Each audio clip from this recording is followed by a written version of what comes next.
50% of the entire second PUC economics in just 4 chapters. Market is actually a common place where you will see the buyers and sellers coming together. The word competition itself means that there is a slight advantage or disadvantage that always exists. Change in the quantity supplied divided by the change in the price factor. This will actually help us to understand things better.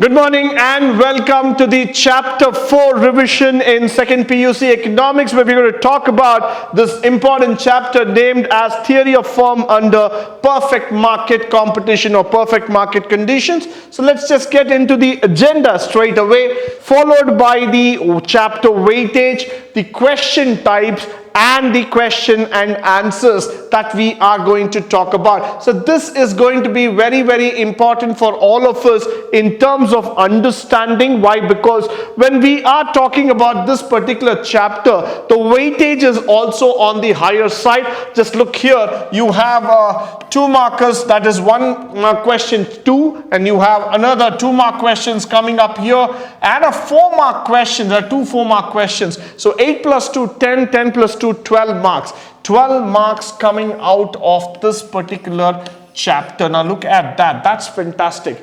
Now let's just do a quick recap here. The first chapter is weight about 6 marks. The second chapter weightage is 20 marks. The third chapter weightage is 11 marks. And the fourth chapter weightage is 12 marks. That is leading us to a very, very simple equation called as 49 marks. That's almost 50 marks done. 50% of the entire second PUC economics in just 4 chapters. Just look at that. That is the importance I'm talking about, guys. So 4 chapters can make you score 49 plus in economics. That means you've already scored your 50, you've cleared your paper, plus you've scored a 50% in that. So congratulations. Let's just move forward and try to understand what is this chapter all about. The first one, what is a market? Market is a mechanism or an arrangement that brings the buyers and sellers of the commodity or services together, that allows them the act of buying and selling. Let me introduce the concept of market to you in a very simple way. Market is actually a common place where you will see the buyers and sellers coming together. Why is this factor spoken about again and again? The buyers and sellers are actually looking out for a pricing mechanism. It's not that every time a buyer goes to a market, he will not exactly get the product that he wants at the price, especially. Many times he has to bargain, he has to fight it out. But then, assuming the theory of perfect market, we believe that for every buyer, there is a seller and the price is uniform. So that's why when we talk about the market mechanism, we're talking about the buying and selling activity that goes on between these 2 people. So that's why the importance of market is spoken about. Now, the perfect competition, this is a word. The word itself is very, very theoretical, because there cannot be a competition that is perfect in nature. The word competition itself means that there is a slight advantage or disadvantage that always exists, but then we say here the word perfect competition. Why? Because it's a market structure in which large number of buyers and sellers for the same product at the same price. And look at that, same product, same price. This is something very, very interesting. So you can come and you can enter, exit at any point of time. So this is exactly what we are talking about in terms of buyers and sellers factor altogether. So this is very, very important for all of us to understand here. Now let's go further and try to understand why this becomes even more interesting for us. Why? Because since the price remains constant in the presence of perfect competition, the average revenue, marginal revenue curves coincide and they become equal. So we are typically talking about the supply demand meeting at one point, or the price factor meeting up. So that's why this becomes an equal market altogether. The other thing that we are talking about here is that price is determined by an industry under the perfect competition based on the market forces of demand and supply. No single company can influence the product's price, so you don't have to worry about it. No company can make any decisions about the output, so you don't have to worry about it. The price is more fixed in nature, so there's not going to be much of bargain at all. In fact, it's the same product, it's the same price whether you buy it in shop A or shop B or C. So what happens here is that the situation is pretty much fixed in nature. Now let's go to the chapter summary. We are going to talk about perfectly competitive market. Yes, as we were speaking about it. Now, total revenue. The last chapter we might have heard about product. Here we are talking about revenue. So total revenue is nothing but price into quantity factor that we are going to talk about, the amount that you have earned.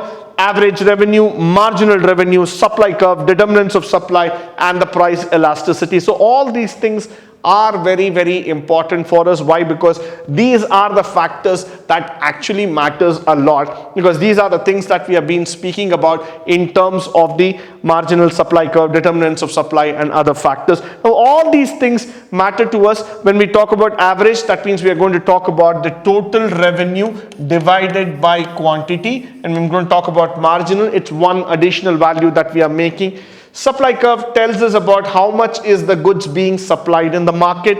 Then we're going to talk about the determinants of supply, so input prices and technology. Those are the determinants. Price elasticity, which we have been speaking about in a long time. Why? Because price elasticity actually helps us to determine the factor of the price and change in terms of price to the act of the quantity demanded.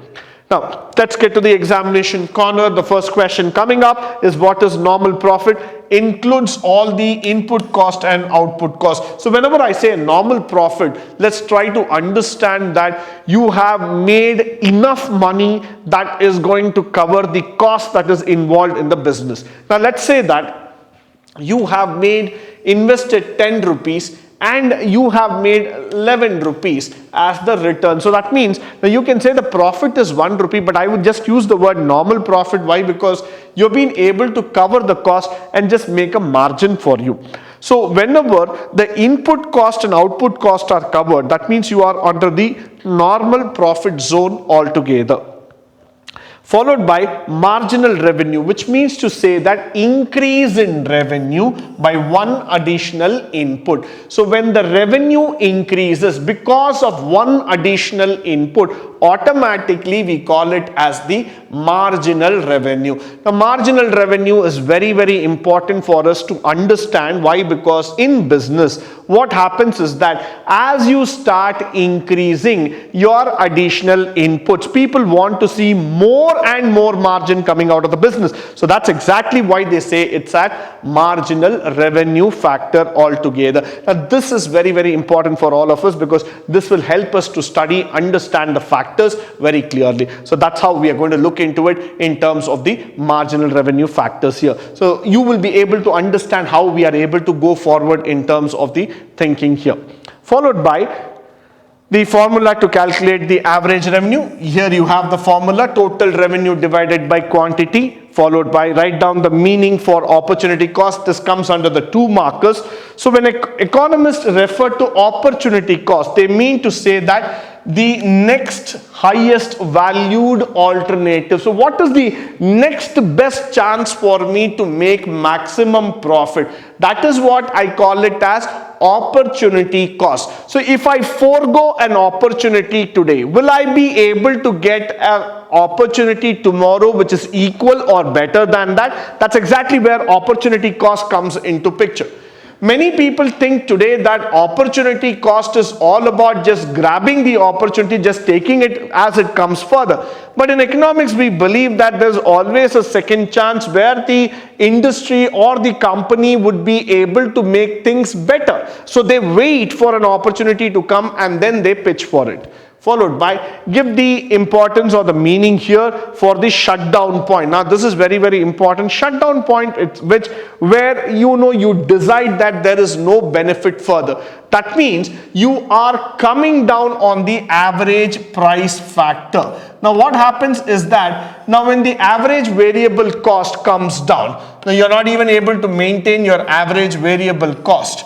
Automatically what happens is that you're not going to gain anything in terms of return. So what we are looking here is that though you're running the operations, though you're running the business, but you're not able to earn anything extra. In fact, you are losing out on the capital day by day. So when a situation like this arises in this market or in the industry, automatically it leads or it forces that industry to shut down altogether. So that's why we say that this is a shutdown point. So when the short run curve just cuts through and it comes below your average variable cost, you're not even able to run the operations, automatically you are in a shutdown position.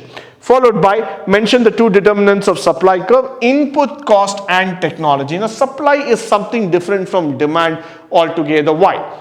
Supply is something where you would see that a product is being supplied or a product is being given in the market because there is some value for it. So higher the input cost, definitely the supply will go up. Now what happens is that people see that by supplying that good, I can make it. If there's a good technology available for me to manufacture it and I'm able to manufacture more and more of the same thing without compromising on quality and other factors, then the supply will also go up because of the technology factors. So input cost and technology are the two important factors when we talk about supply curve. Now give the formula for price elasticity, percentage change in quantity supplied by percentage change in price. So you have the formula delta P by delta Q by delta P into P1 into Q1. Very important function. Why? Because look at that. Percentage change in the factors of quantity when I'm talking about. Forget the factor of and the price here that we are talking about. So this is very, very important for us. Delta Q by delta P into P1 Q1, which talks about the factor saying that change in the quantity supplied divided by the change in the price factor. This will actually help us to understand things better. Now, the next one, we're going for the 4 markers. What are the determinants of supply? So we already know that technology, input cost. Only thing that here you're going to elaborate the answer, and again you're going to revisit it when you're writing a 4 marks. Please do take some time to write it. This is more of a theoretical question, so take time in terms of answering it and going it forward. These are the factors here. The sellers come into the market. There are goods and price, taxes factor coming into the picture. That is what is going to determine your supply curve. Followed by, this is one of the things that is always given to you under the 4 marker. You will see that they will give a small problem like this: quantity sold 1, 2, 3, 4, 5, 6.